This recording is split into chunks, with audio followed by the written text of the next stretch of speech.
August 15ರ ಸ್ವಾತಂತ್ರ್ಯ ದಿನಾಚರಣೆ ಮುಗಿದು ಒಂದು ದಿನ ಕಳೆದರೂ ಮುಳಬಾಗಿಲು ನಗರದ ಗುಡ್ಡದ ಮೇಲಿರುವ ಧ್ವಜಸ್ತಂಭದಿಂದ ರಾಷ್ಟ್ರಧ್ವಜವನ್ನ ಇಳಿಸದೆ ಹಾರಾಡ್ತಾ ಇರುವುದು ಸಾರ್ವಜನಿಕರ ಆಕ್ರೋಶಕ್ಕೆ ಕಾರಣ ಆಗಿದೆ.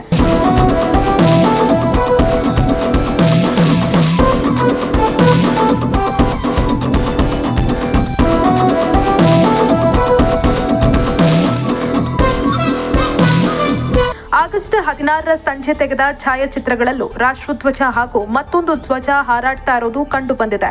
ರಾಷ್ಟ್ರೀಯ ಧ್ವಜವನ್ನ ಗೌರವಯುತವಾಗಿ ನಿರ್ವಹಿಸುವ ನಿಯಮಗಳಿದ್ರೂ ಸಂಬಂಧಪಟ್ಟ ಅಧಿಕಾರಿಗಳು ಈ ಬಗ್ಗೆ ನಿರ್ಲಕ್ಷ್ಯ ವಹಿಸಿರುವ ಆರೋಪ ಕೇಳಿಬಂದಿದೆ. ರಾಷ್ಟ್ರಧ್ವಜ ಸಂಹಿತೆಯ ನಿಯಮಗಳನ್ನು ಪಾಲಿಸುವುದು ಪ್ರತಿಯೊಬ್ಬರ ಜವಾಬ್ದಾರಿಯಾಗಿದ್ದು, ಧ್ವಜವನ್ನ ನಿಗದಿತ ಸಮಯದ ಬಳಿಕ ಗೌರವಯುತವಾಗಿ ಇಳಿಸಿ ಸುರಕ್ಷಿತವಾಗಿ ಸಂರಕ್ಷಿಸಬೇಕಾಗಿದೆ.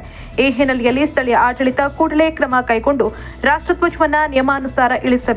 ಮುಂದಿನ ದಿನಗಳಲ್ಲಿ ಇಂತಹ ನಿರ್ಲಕ್ಷ್ಯ ಮರುಕಳಿಸದಂತೆ ಸಂಬಂಧಪಟ್ಟ ಅಧಿಕಾರಿಗಳು ಎಚ್ಚರಿಕೆ ವಹಿಸಬೇಕು ಅಂತ ಸಾರ್ವಜನಿಕರು ಆಗ್ರಹಿಸಿದ್ದಾರೆ. ಸೈಯದ್ ಫಯಾಜ್, ಮುಳಬಾಗಿಲು.